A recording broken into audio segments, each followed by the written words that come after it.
Bumalag si Chloe San Jose sa mga naging pambabatikos sa kanya ng ilang netizen na kung saan sinabing nagpapakasasa lamang umano si Chloe sa perang napanalunan ngayon ni Carlos Yulo.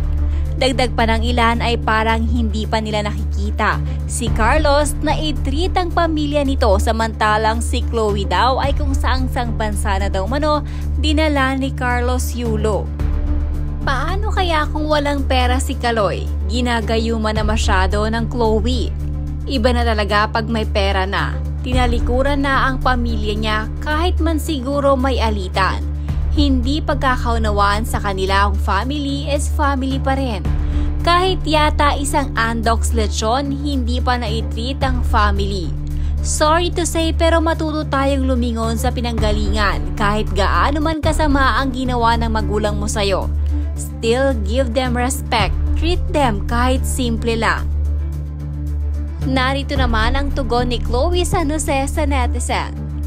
Toxic behavior enjoyer. Ikaw na lang. Kaya mo na yan, auntie. Go, go, go. Kaya naman nahihiya, ikaw yung nagpapakasasa sa pera ni Kaloy. Ang kapal din ng mukha mo, no? Kasing kapal ng hollow blocks.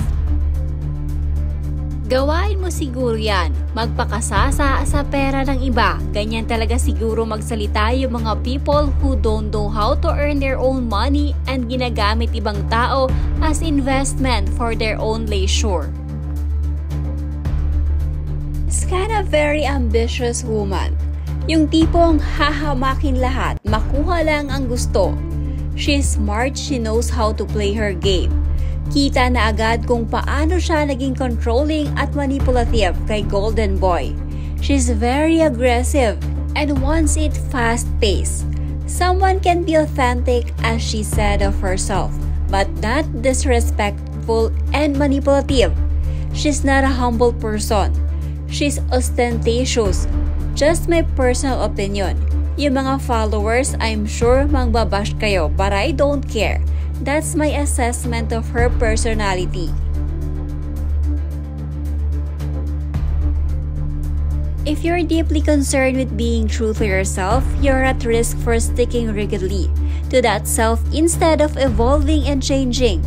Instead of bringing your inner beliefs into the outer world, you start outside in. Pay attention to how you present yourself and then strive to be the person you claim to be. Aim for sincerity rather than authenticity.